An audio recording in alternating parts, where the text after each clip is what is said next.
There's a bucket. Chaos, there's a bucket. I love the bucket. For the audience who does know, I'm literally just getting over a giant cold, so like this is the Andy episode, and I'm here for moral support. Okay, I'm here to rant about things that I just find are cool without describing why they're cool to me, other than look, they're cool. And you're going to be sad and sick in the corner going, yeah, go, Yay! This is the go, good first day job. I can speak in multiple days. You can do it.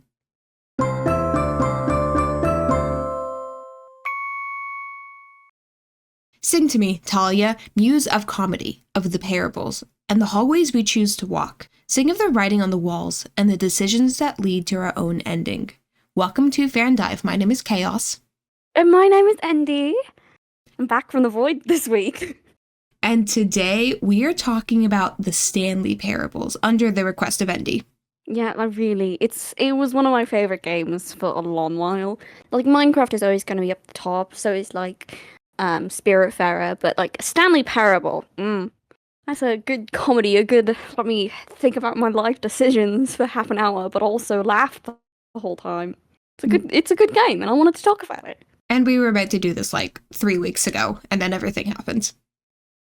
And then I fell into the void and was just scrambling in the darkness going, where am I? What's happening? And we're gonna hope I don't fall into the void again this week, because I want to talk about the man in the void.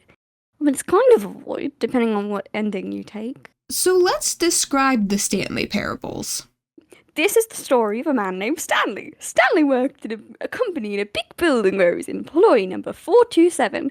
Basically, you hear that at the beginning every single time. And you start with a man. This is a basic man.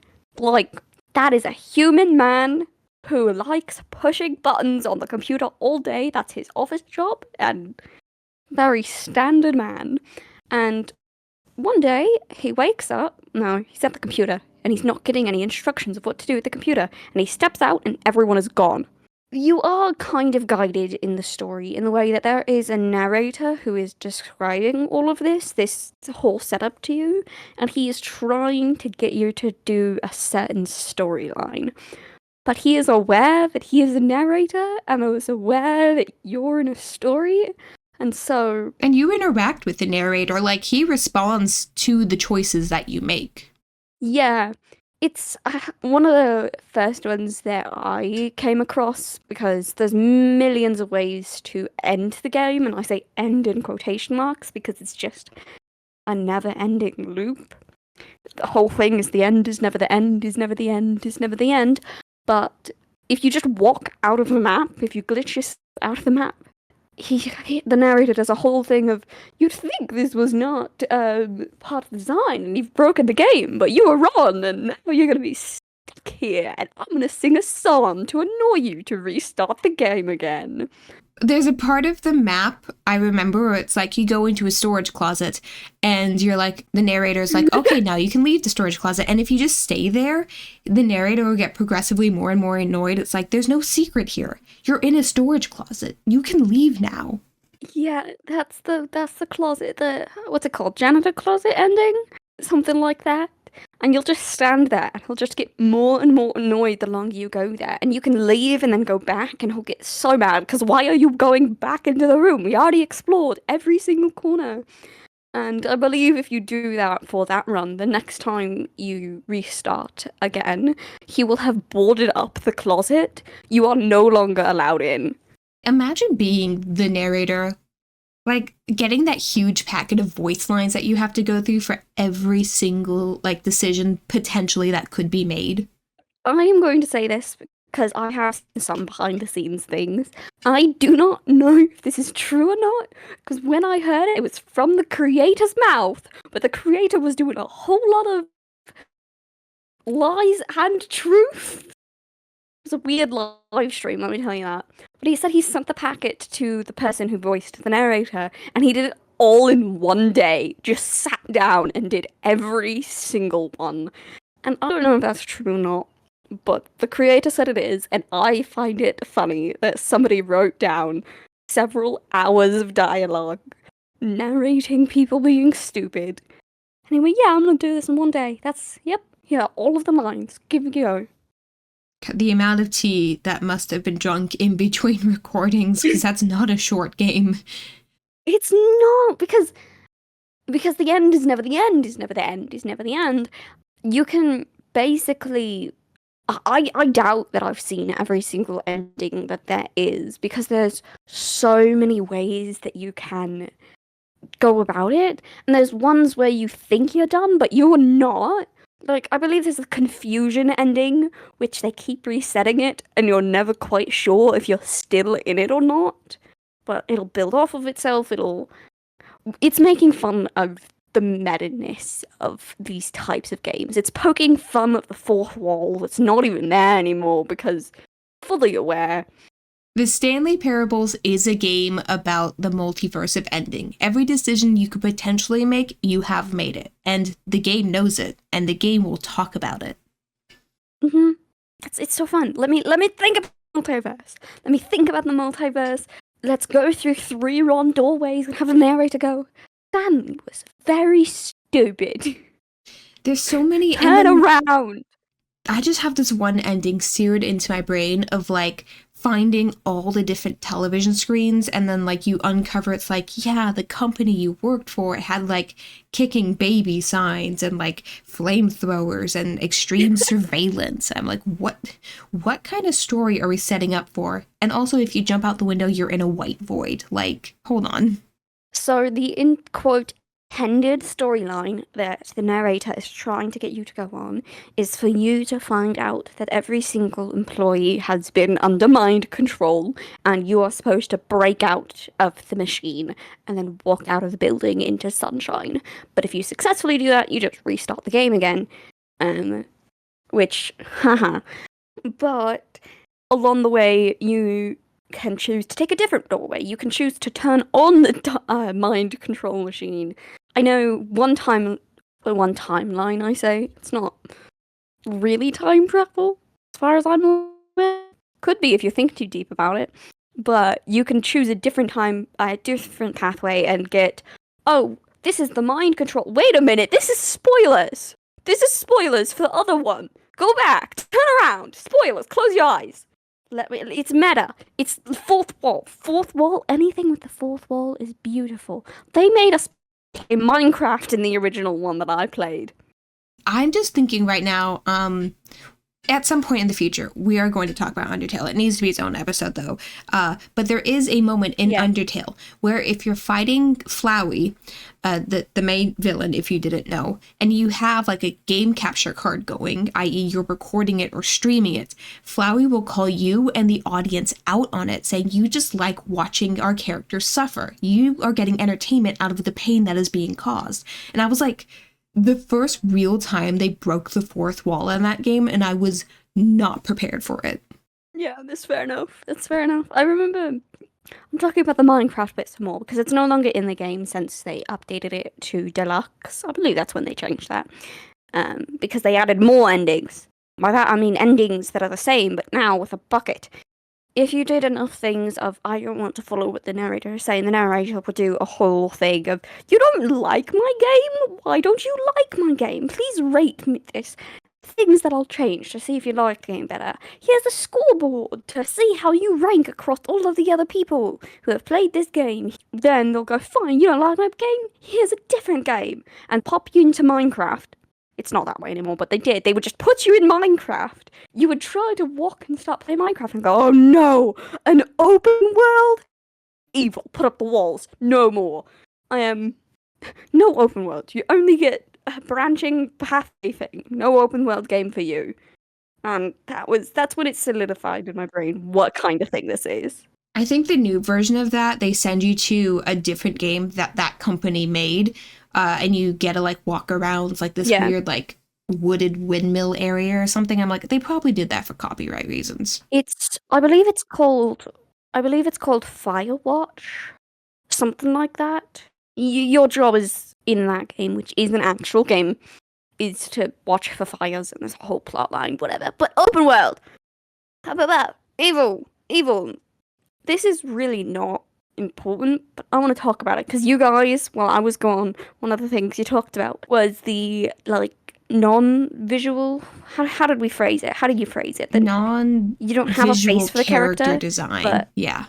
we do get to see what Stanley looks like because we will go a different point of view in certain endings. You'll be able to go, woo, what is happening? We never get a character design for the narrator, and Chaos, are you familiar how people draw the narrator in Stanley Parable?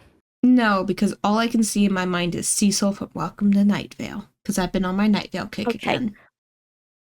Well, I would like to argue, some people more, some people less, the narrator in Stanley Parable looks a little bit like Stanford Pines, and nobody can convince me otherwise. Well, now I'm never going to be able to unsee that. Thanks. And I think it fits because it's just Stan, and Stan. Listen. Typically, Stanford was on a giant adventure through the multiverse. If he went and had to narrate an area of the multiverse that was doing its own branching multiverse, I wouldn't be shocked. So it is implied and said throughout the thing that the narrator is the one who wrote this story, including the branching pathways. I know in a particular ending we end up playing Rocket League. Yes, that's what I said. You can fall out of the map and I'll go, oh, Stanley, I didn't design the map back there. Stanley, where are you going? I can't reach you back there. And you'll be able to see the beta designs of what Stanley Parable looked like when they first started creating it. And I don't have much to say aside from just like describing the different things about it. He looks like Stanford. The adventure line is great. Sometimes people make his tie the adventure line. There's a bucket. Chaos, there's a bucket. I love the bucket. For the audience who does know, I'm literally just getting over a giant cold. So like this is the Andy episode and I'm here for moral support. Okay, I'm here to rant about things that I just find are cool without describing why they're cool to me, other than look, they're cool. And you're going to be sad and sick in the corner, going, "Yeah, go! Yeah, this is the first day I can speak in multiple days. You can do it." Thank you, Chaos. I appreciate your support. But it really is a game of you can make whatever choices you want, but you have to deal with the consequences of those choices. A million ways to end it is a bit of an exaggeration, but there are many things that'll make you think like the psychology behind it. There's one where this is for the deluxe version, which is the updated version, more recent. Finds a review that says he just keeps talking, there should be a skip button, so he adds a skip button, and every time you use the skip button, you get longer and longer and longer in the future. So the first time it's 30 seconds, the next time it's 5 minutes, the next time it's 5 hours, the next time it's a year.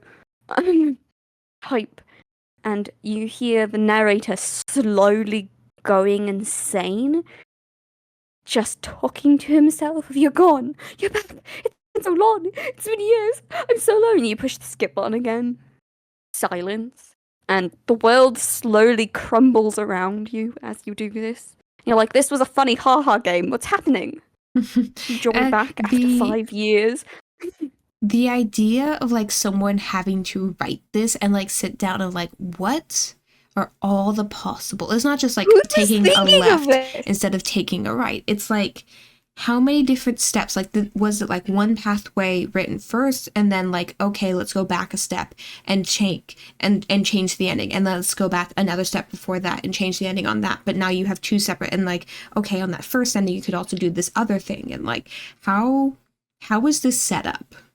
I could not tell you. I know things, but I could not tell you how exactly they did it, because even if I have heard and tried to describe it, I just feel like somebody had gained God's omnipotence for like half a moment and wrote down all of these branching timelines and then went, okay, that's enough. Davy Rendon and William Pugh were gods for like a little chunk of time in order to map out all of the branching timelines, or they took a year just to figure out how it does. Because it's every little choice you make adjusts which endings, which timelines you can go through. And there's occasionally ones where you can't turn back anymore, but There's a game I've been meaning to play. I'm blanking on what it's called. Wait, I can look this up. I can still look this up. The concept of the game is like a choose your own adventure musical. You play as like the reincarnation of a Greek muse, and every choice you make changes how the songs are written. And there's songs that are like, you can make this choice and now the song's in minor, but if you do this choice, then the second word of the third line has been changed. And it's like so many different ways it's been set up. It's like apparently it took in like an hour just to record the first 5-minute song because of how many different choices could turn out for that to be made. Oh, it's called Stray Gods. There we go. yeah.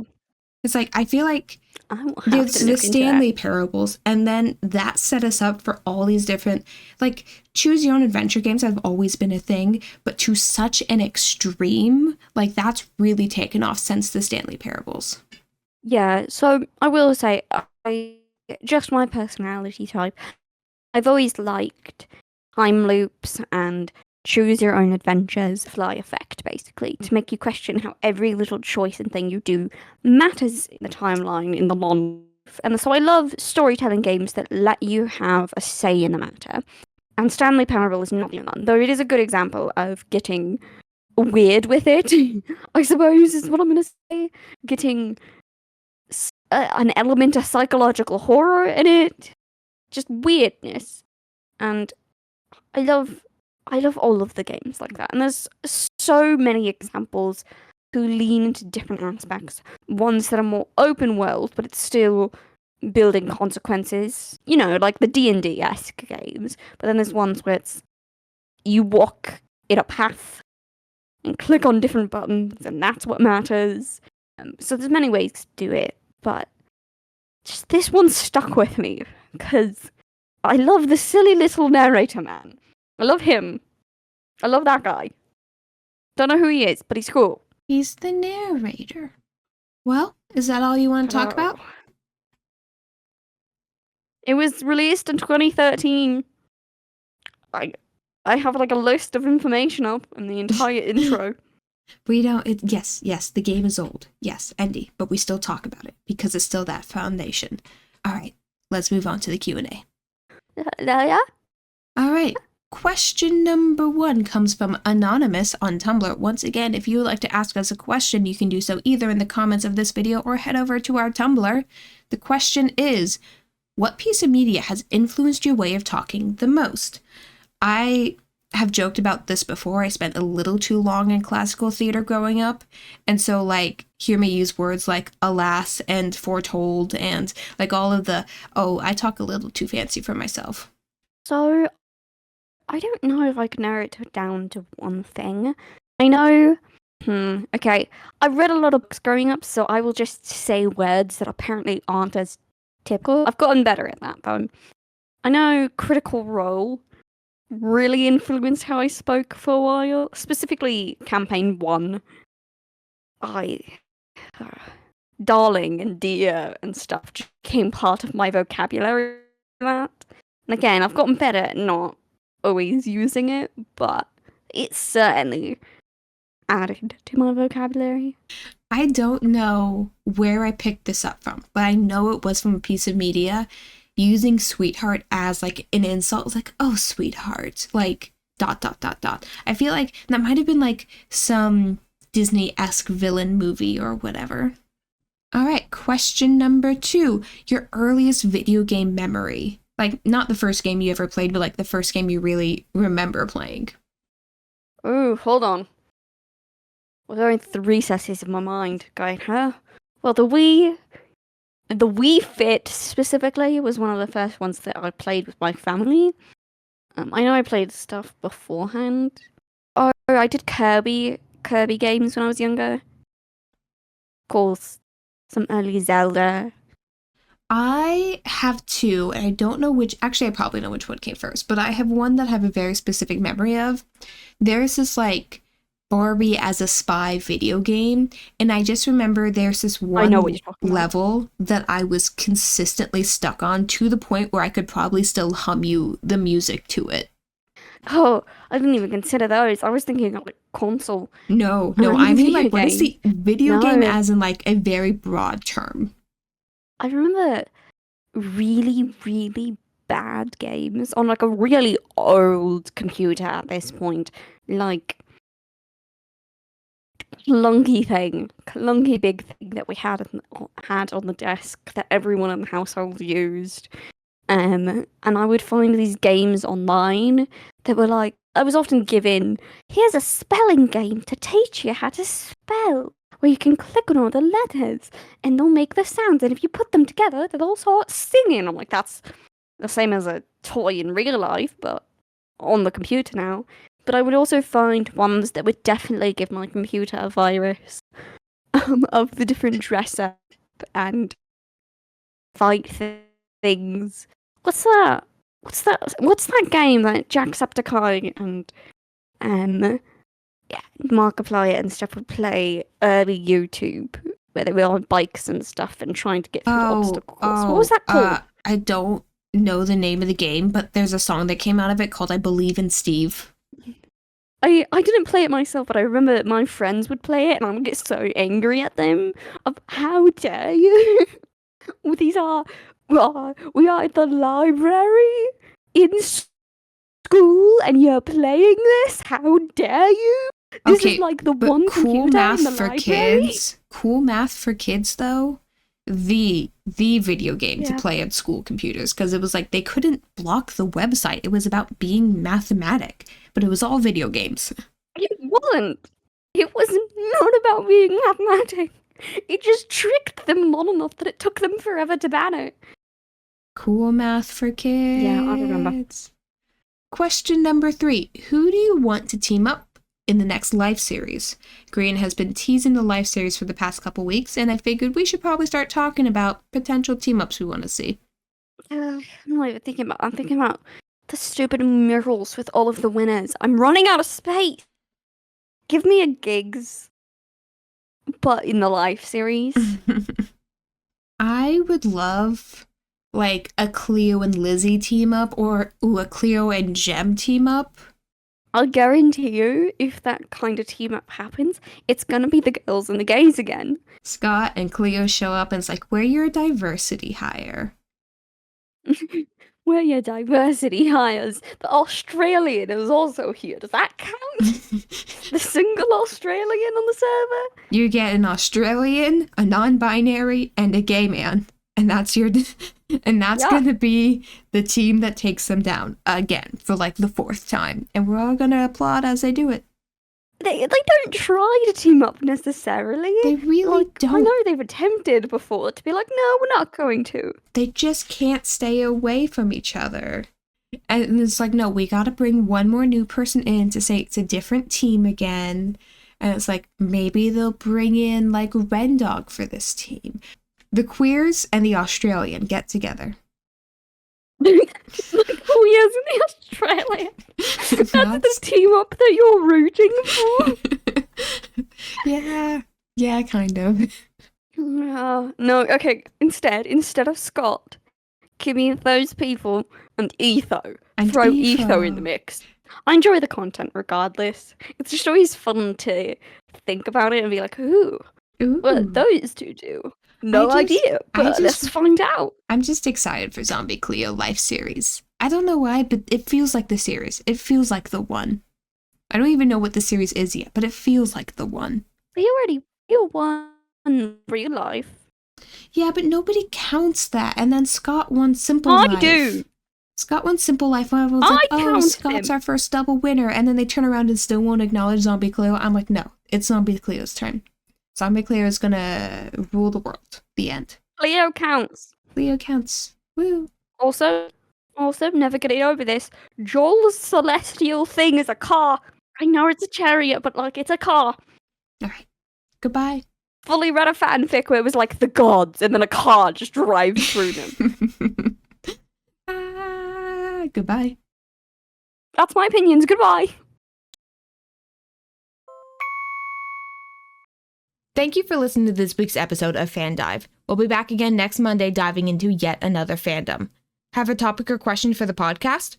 Head over to our website, fandive.tumblr.com. There you can also find any episode relevant images and general shenanigans that we get up to. It is Tumblr, after all. We're not afraid of being fans of things.